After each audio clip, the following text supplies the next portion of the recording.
Hello दोस्तों। तो आज की इस वीडियो में हम सॉल्व करेंगे कक्षा 10 एनसीईआरटी गणित प्रश्नावली 13.3 का चौथा क्वेश्चन। पिछली क्लास में हमने 1 से 3 नंबर तक क्वेश्चन सॉल्व कर लिए हैं, जिसका लिंक आपको इस वीडियो के डिस्क्रिप्शन या चैनल की प्लेलिस्ट में मिल जाएगा। आप वहां से जाकर वो वीडियो देख सकते हैं। तो चौथा क्वेश्चन है, व्यास 3 मीटर का एक कुआं 14 मीटर की गहराई तक खोदा जाता है। इससे निकली हुई मिट्टी को कुएं के चारों ओर 4 मीटर चौड़ी एक वृत्ताकार वलय बनाते हुए समान रूप से फैलाकर एक प्रकार का बांध बनाया जाता है। इस बांध की ऊंचाई ज्ञात कीजिए। देखो, 3 मीटर व्यास का एक कुआं है जिसकी गहराई 14 मीटर है। ठीक है, मतलब एक कुआं खोदा जाता है और उससे जो मिट्टी निकलती है वो कुआं के चारों ओर वृत्ताकार वलय में, ठीक है, उस मिट्टी को फैला दिया जाता है। तो पूछता है इस बांध की ऊंचाई, जो हम मिट्टी को फैलाए हैं वो कितनी ऊंचाई है, ठीक है, उसकी ऊंचाई क्या है। तो यहाँ पे हम क्या करेंगे, पहले हम इसकी आकृति बनाते हैं और फिर उसी से हम आपको समझाते हैं। ठीक है, तो चलिए इसको हम समझते हैं। तो प्रश्नावली 13.3 है। प्रश्नावली 13.3 क्वेश्चन नंबर चौथा है। इसकी आकृति हम बना लेते हैं। ठीक है, पहले हमने एक कुआं बनाया। कुआं किसके आकार का होगा? बेलन के आकार का होगा। ठीक है, ये हमने एक कुआं बनाया।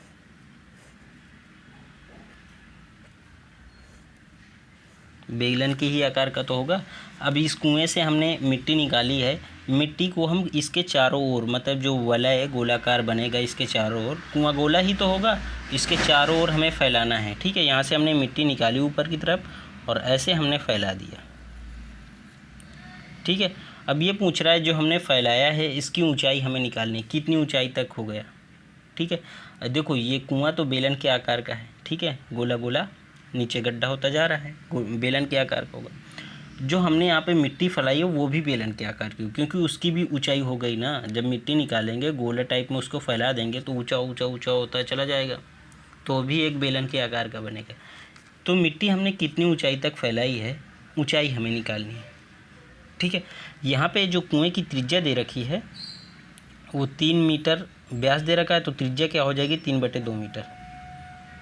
ठीक है, और यहाँ पे ऊंचाई दे रखी है कुएं की 14 मीटर। यहाँ पे जो हमने मिट्टी फैलाई है वो चौड़ाई कितनी है? उसकी चौड़ाई उसकी 4 मीटर है। और इसकी हमें ऊंचाई, इसकी ऊंचाई कितनी हो गई उसको हमें निकालना है। चौड़ाई तो मतलब इस कुआं के जो हमने चौड़ाई फैलाई, मिट्टी फैलाई हुई है वो 4 मीटर फैलाई। इसकी ऊंचाई हमें निकालना, कितनी ऊंचाई तक हो गई ये मिट्टी, जो हमने मिट्टी निकाली है और इसके चारों ओर फैलाया है उसकी ऊंचाई कितनी है ये हमें निकालना है। और इसकी चौड़ाई जो हमने फैलाई है वो 4 मीटर फैलाई है। यहाँ से यहाँ तक कुएँ के बाट तक इसकी त्रिज्या कितनी है? 1.5। फिर यहीं से अगर देखेंगे तो यहाँ तक जाएंगे तो इधर 4, तो कुल वलय मतलब जो हमने मिट्टी फैलाई है जहाँ तक, अगर यहाँ से देखेंगे कुएं के सेंटर से तो यहाँ तक कितनी त्रिज्या हो जाएगी? 5.5।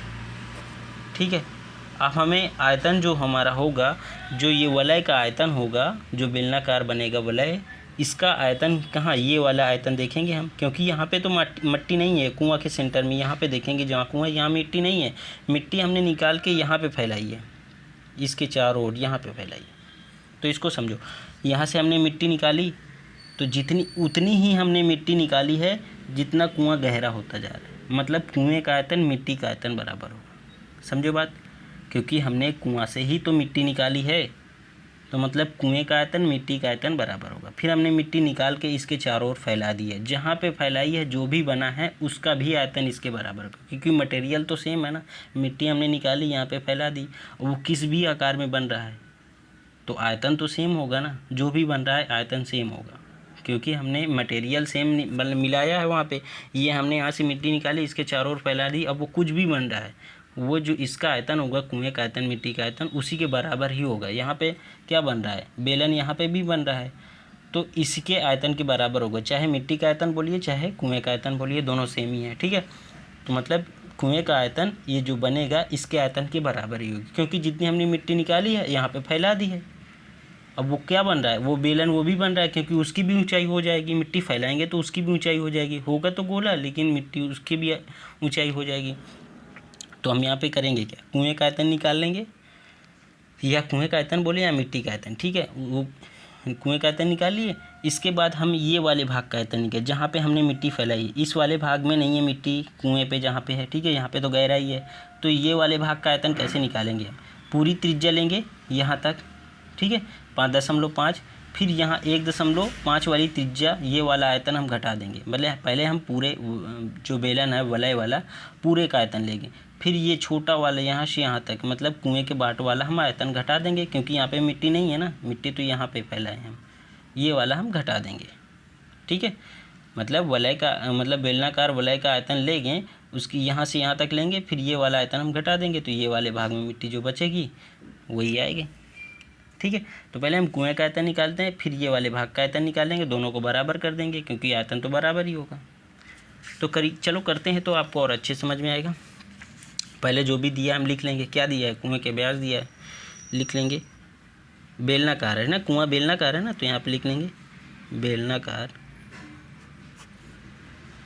कुएं का व्यास, ठीक है, व्यास कितना है, 3 मीटर। तो त्रिज्या क्या हो जाएगी, त्रिज्या मतलब R1 कर लेंगे, कितनी हो जाएगी, 3/2 मीटर, इसको हम 1.5 भी कर सकते हैं, ठीक है। गहराई क्या दे रखी है, गहराई कुएं की गहराई, ठीक है, H, इसको H1 कर देंगे, कितनी है, 14 मीटर। तो कुएं का आयतन क्या हो जाएगा,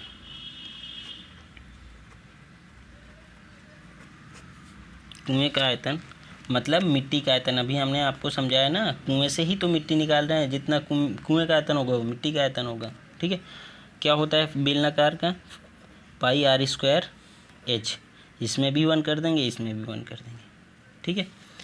पाई का मान 22/7, R1 का मान 3/2, फिर एक बार स्क्वायर लगा है, H का मान 14, जो भी कटेगा काट देंगे, 7 × 7 7 दूनी 14, 2 × 2 2 × 2 2 × 2 2 11 यहाँ पे आ जाएगा, 22 कट जाएगा ना, तो क्या बचा, 11 × 3 × 3 कितना हो जाएगा, 99 मीटर, ठीक है। कुएं का आयतन हमने निकाला कितना, 99 मीटर। इसको हम निकाली गई मिट्टी का आयतन भी बोल सकते हैं, मतलब मिट्टी का आयतन भी बोल सकते हैं, ठीक है। हमने बताया कुएं का आयतन मिट्टी का आयतन सेम ही होगा, तो लिख सकते हैं, हम एक बार लिख लेते हैं, ठीक है। पेन हम चेंज कर दिए हैं, यहाँ पे हम लिख लेंगे निकली हुई मिट्टी का आयतन कितना, 99 मीटर। ये रेड वाला कलर थोड़ा कम से में आ रहा था, तो इसलिए हमने ब्लू वाला ले लिया पेन, ठीक है।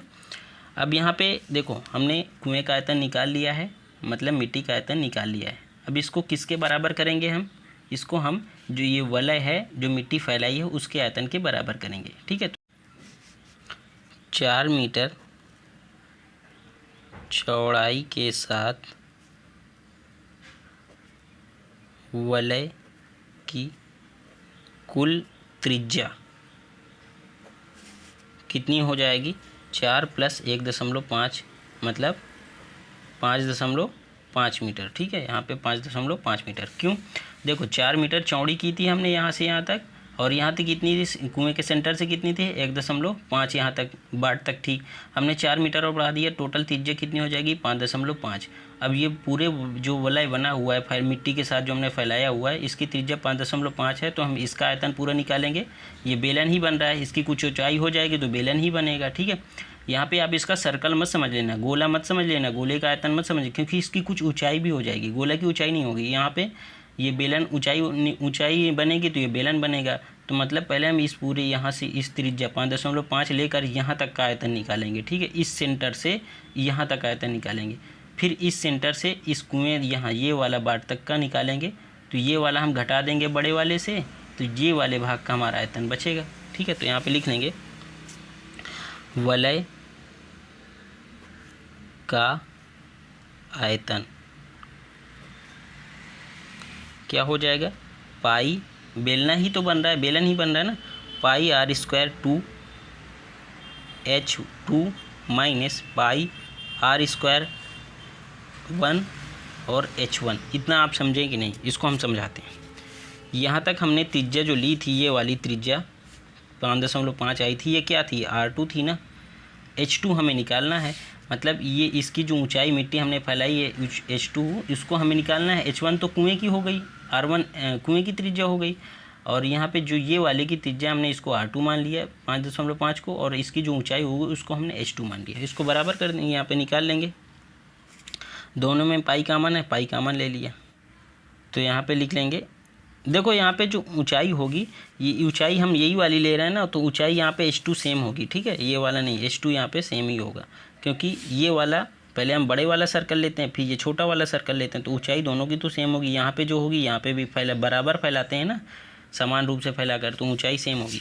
H2 भी हम यहाँ पे कॉमन ले लेंगे, H2 और पाई कॉमन ले लिया, तो क्या बचेगा, R2 का स्क्वायर माइनस R1 का स्क्वायर। पाई का मान 22/7, H2 का मान हमें निकालना ही है। R2 का मान कितना है, 5.5 का स्क्वायर माइनस R1 मतलब 1.5 का स्क्वायर, 22/7 H2।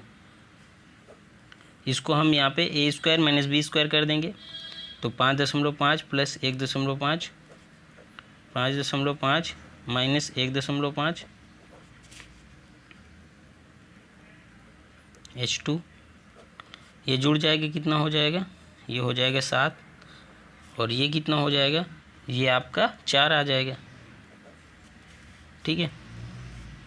22/7 गुणे H2 गुणे 7 चौक 28, यहाँ पे कट जाएगा ना, 7 चौक 28, तो कितना आ गया 88H।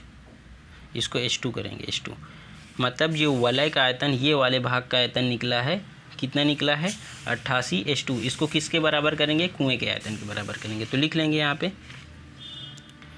वलय का आयतन, वलय का आयतन, जो मिट्टी फैलाई है वही तो वलय बना है, किसके आयतन के बराबर, कुएं के आयतन के बराबर लिख देंगे, कुएं के आयतन, कुएं का आयतन, ठीक है, कुएं के आयतन नहीं, कुएं का आयतन। ये कितना निकला है 88H2, और कुएं का आयतन कितना है 99, H2 बराबर 99/88, काट दो 9/8, ये दशमलव में जाएगा 1.125 मीटर कुछ आएगा, ठीक है। तो H2 कितना निकला, H2 1.125 मीटर। जो हमने ऊंचाई की है, ये वाली जो मिट्टी निकाल के यहाँ पे जो फैलाया है कुएं के चारों ओर, इसकी ऊंचाई कितनी है 1.125 मीटर, ठीक है। तो चौथा क्वेश्चन हमारा हो चुका है। अब हम पांचवा क्वेश्चन देख लेते हैं।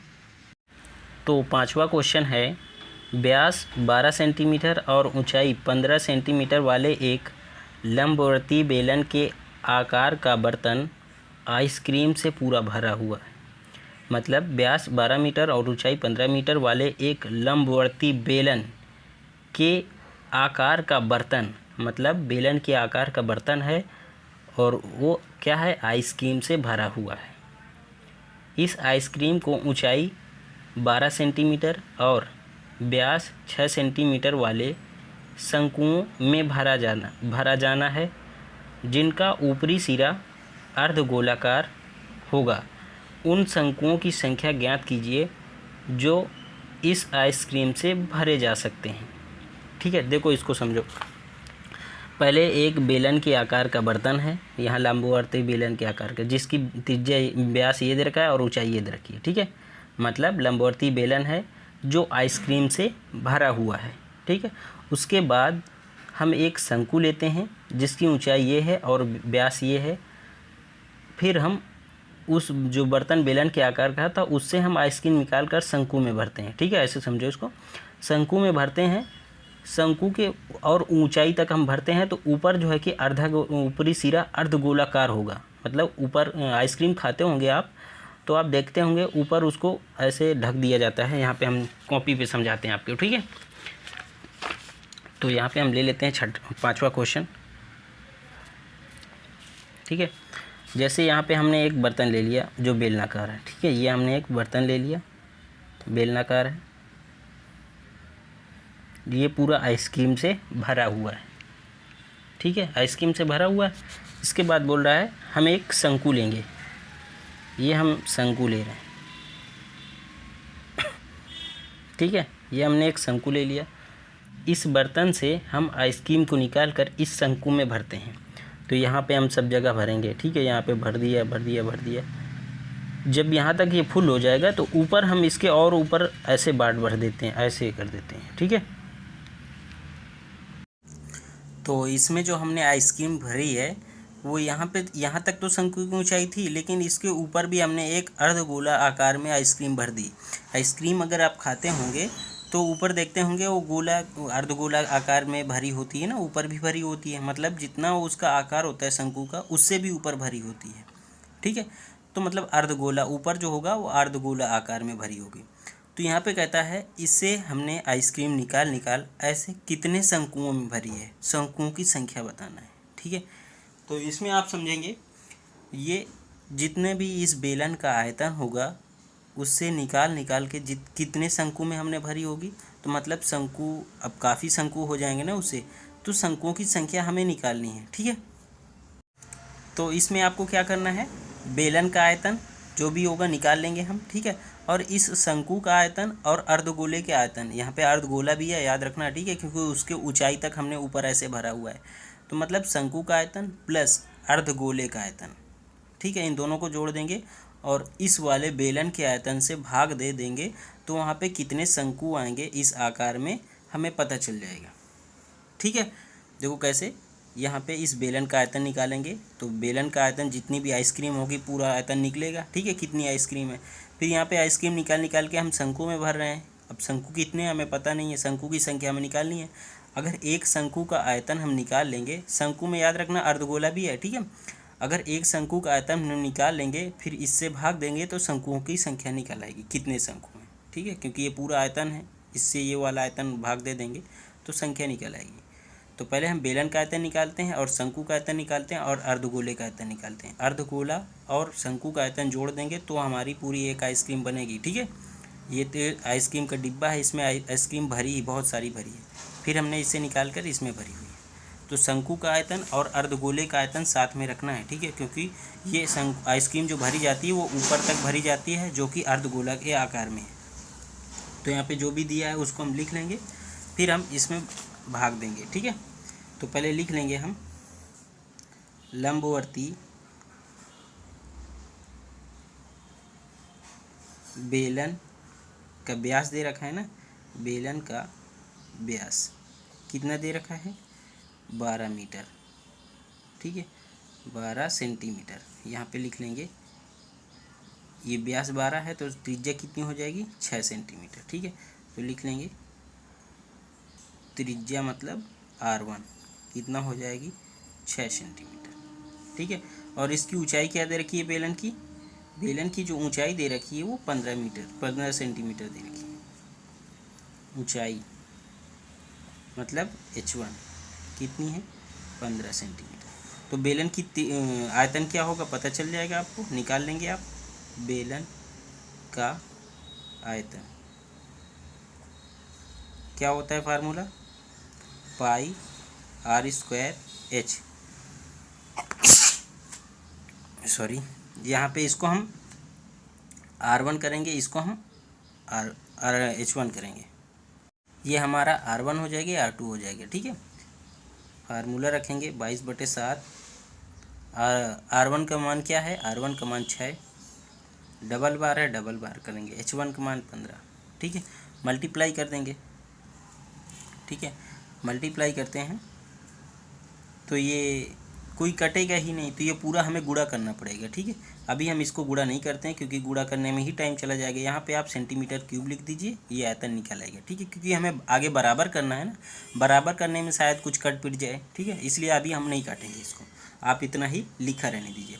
अब हम शंकु का आयतन निकाल लेते हैं। शंकु की त्रिज्या कितनी दे रखी है, शंकु की त्रिज्या मतलब R2 कितनी है, त्रिज्या कितनी दे रखी है शंकु की, 3 सेंटीमीटर। और इसकी ऊंचाई क्या दे रखी है, ऊंचाई मतलब H2 क्या दे रखी है, 12 सेंटीमीटर, तो आयतन क्या हो जाएगा शंकु का? शंकु का आयतन क्या होता है? 1/3 पाई आर स्क्वायर एच, तो मतलब R2 और यहाँ पे H2 मान रख दो। 1/3 पाई का मान 22/7 और R2 का मान 3 × 3 × H2 का मान कितना है? 12। ये शंकु का आयतन निकला है। ठीक है, अब हम किसका बचा? अर्धगोले का आयतन, उसको भी निकाल लेते हैं। अर्धगोले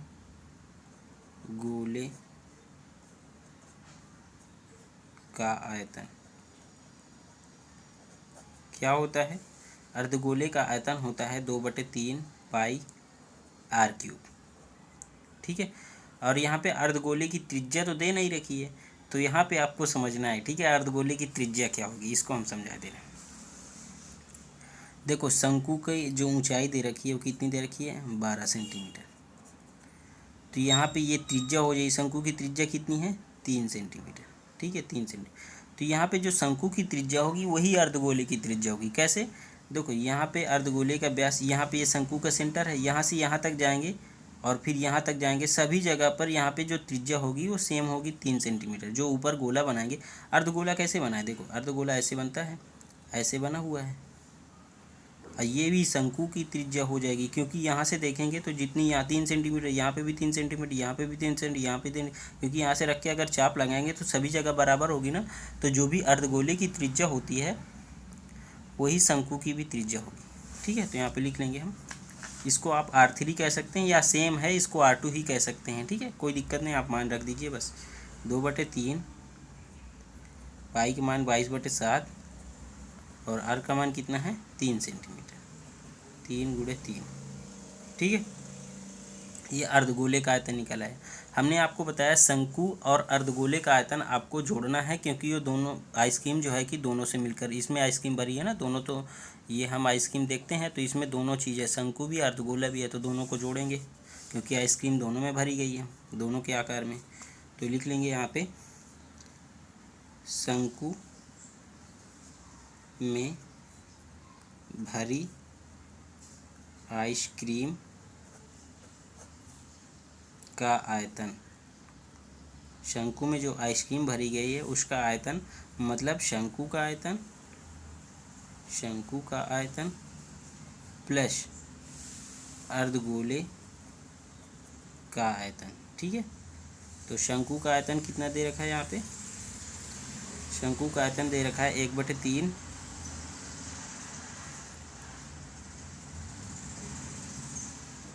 और 22/7 और 3 × 3 × 12 प्लस ये वाला अर्धगोले का आयतन लिख लो 2/3 × 22/7 × 3 × 3 × 3। ठीक है, अब जो भी इसमें कॉमन होगा हम ले लेंगे। 1/3 कॉमन है, यहाँ पे 1/3, यहाँ पे भी 1/3 है। 22/7 कॉमन है, ले लेंगे, और 3 कॉमन है, ले लेंगे, और 3 कॉमन है, ले लेंगे, यहाँ पे भी 3 कॉमन है, ले लेंगे। तो अंदर बचेगा क्या? देखो अंदर क्या बचता है। यहाँ पे बचेगा, ये देखो यहाँ से ये भी कॉमन, ये भी कॉमन, ये भी कॉमन, ये भी कॉमन, यहाँ पे 12 और ये 3 भाग जाएगा तो यहाँ पे 4 बचेगा। ठीक है, और यहाँ पे देखो इसमें 1/3 हट जाएगा, 2 बचेगा, 22/7 3 ये पूरा हट जाएगा, तो यहाँ पे केवल 2 बचेगा।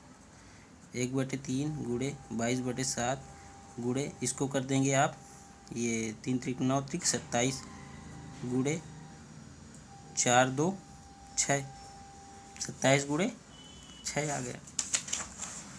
ठीक है, अब देखो इसमें कोई कटता पीटता है तो काट देंगे, कट रहा है ना, 3 × 1 = 3, 3 × 27, तो 22 × 9 × 6/7। ये हमारा पूरी जिसमें आइसक्रीम भरी है उसका आयतन निकला है, मीटर क्यूब। यहाँ पे सभी में आयतन में मीटर क्यूब करेंगे। ठीक है, मीटर दिया होगा तो मीटर क्यूब, सेंटीमीटर दिया होगा तो सेंटीमीटर क्यूब।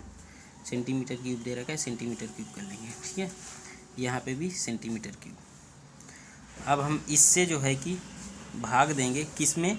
बेलन वाले आयतन में। हमने आपको बताया था ना, ये बेलन वाले आयतन में इसका जो आयतन होगा, इसका आयतन निकाल के ये छोटे वाले शंकु का आयतन इसमें भाग देंगे तो शंकुओं की संख्या निकल आएगी। ठीक है, तो भाग देंगे, यहाँ पे लिख लेंगे लंबवर्ती बेलन की आइसक्रीम का, यहाँ पे क्रीम का कुल आयतन, ठीक है, कुल आयतन बराबर n गुणे शंकु, ये लिख सकते हैं आप शंकु में, ठीक है, यहाँ पे जगह नहीं है, आप हम बोल दे रहे हैं शंकु में भरी आइसक्रीम का आयतन, ठीक है, आप ऐसे लिख लीजिए।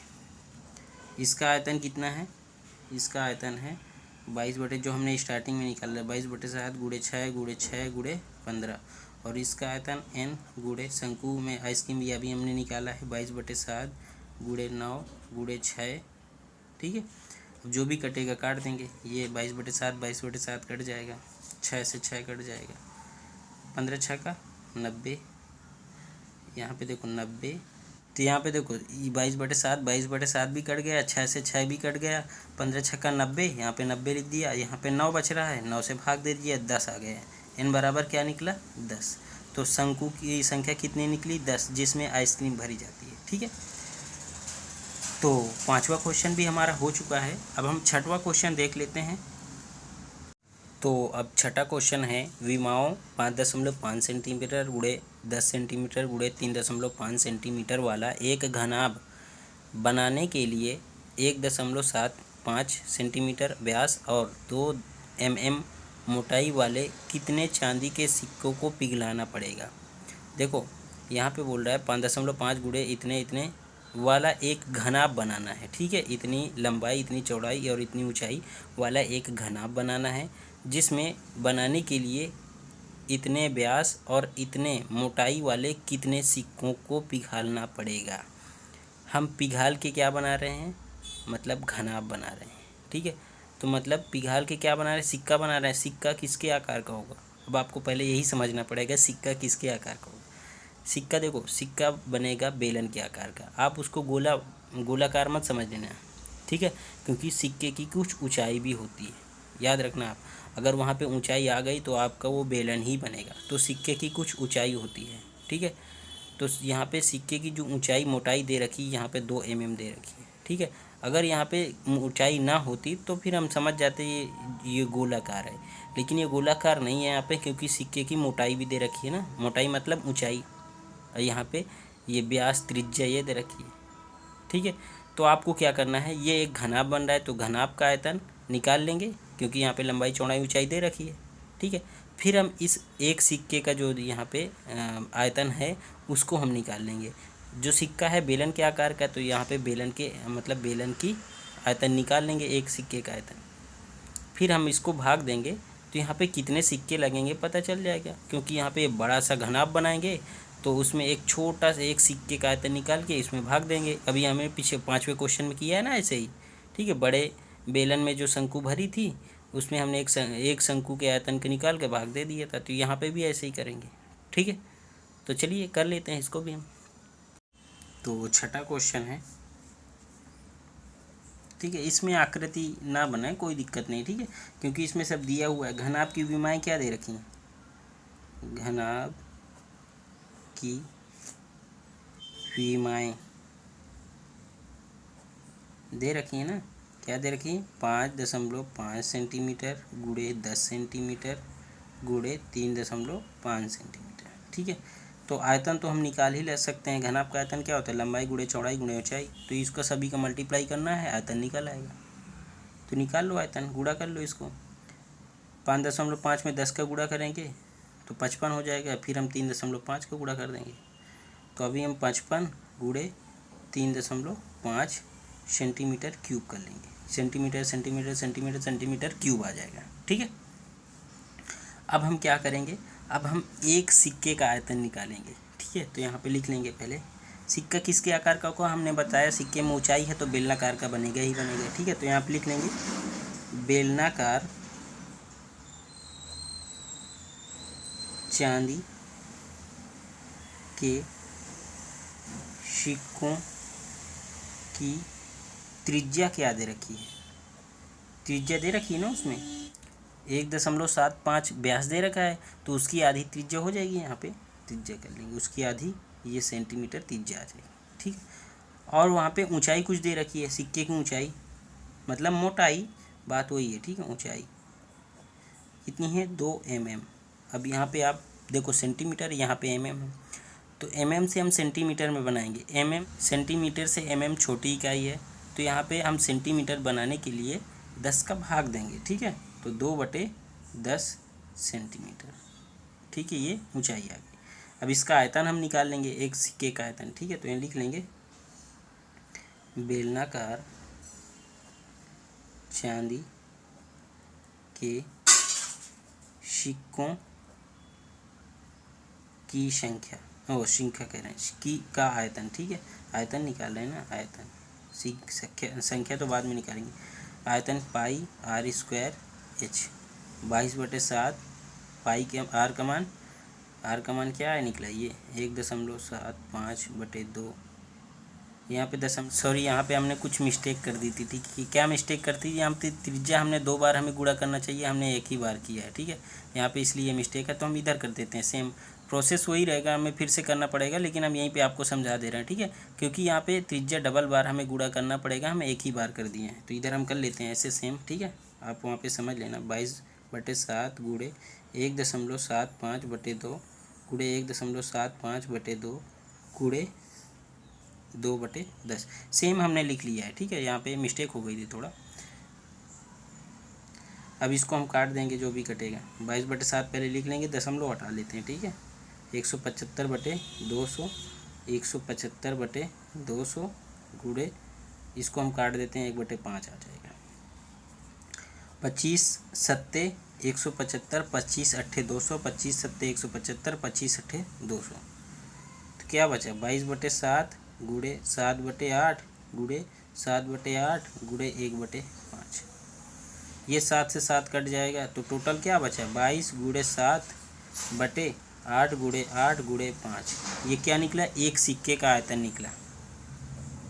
ठीक है, अब जो आयतन निकाले हमने, हम इसको भाग दे देंगे किसमें, इसमें भाग देंगे, क्योंकि ये पूरा आयतन घनाभ जो बना रहे हैं घनाभ का आयतन है, तो इसको भाग दे देंगे। ठीक है, तो लिख लेंगे यहाँ पे, पहले हम सिक्कों की संख्या n मान लेते हैं। ठीक है, माना सिक्कों की संख्या n है, लिख लेंगे सिक्कों की संख्या क्या हो जाएगी, n बराबर जो आयतन पूरा हमने घनाभ का आयतन कितना है 5.5 नहीं था 55 था। ठीक है, 55 गुणे 3.5 बटे 10 का गुणा कर दिए थे, इसीलिए यहाँ पे 55 हो गया था। ठीक है, और 22 गुणे 7, ये जो भाग है नीचे क्या है, नीचे दे रखा है 8 गुणे 8 गुणे 5। अब तीसरा जो जाता है वो ऊपर मल्टीप्लाई में चला जाएगा, तो यहाँ पे क्या हो जाएगा n बराबर 55 गुणे 3.5 बटे 22 गुणे 7। ये वाला जो भाग है ये भी ऊपर चला जाएगा, क्योंकि तीसरा पार्ट है ऊपर चला जाएगा। यहाँ पे 8 गुणे 8 गुणे 5, ठीक है, बटे ये 22 गुणे 7 आएगा। ठीक है, अब देखो यहाँ पे अगर दशमलव हम हटा रहे हैं 35 कर रहे हैं, तो नीचे हमें 10 का मल्टीप्लाई करना पड़ेगा।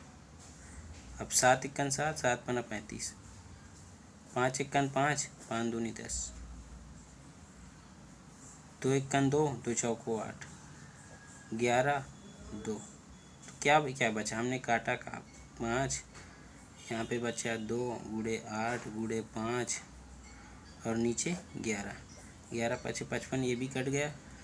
2 गुणे 8 गुणे 5 × 5 = 25, 25 अट्ठे 200 गुणे 4 4। तो सिक्कों की संख्या क्या निकली, सिक्कों की संख्या 400। ठीक है, ये भी हो गया क्वेश्चन हमारा। अब हम 7वां 8वां 9वां क्वेश्चन अगली वीडियो में सॉल्व करेंगे। ठीक है, तो वीडियो कैसी लगी कमेंट करके बता देना, और चैनल को सब्सक्राइब नहीं किया है तो चैनल को भी सब्सक्राइब कर लेना। Thank you.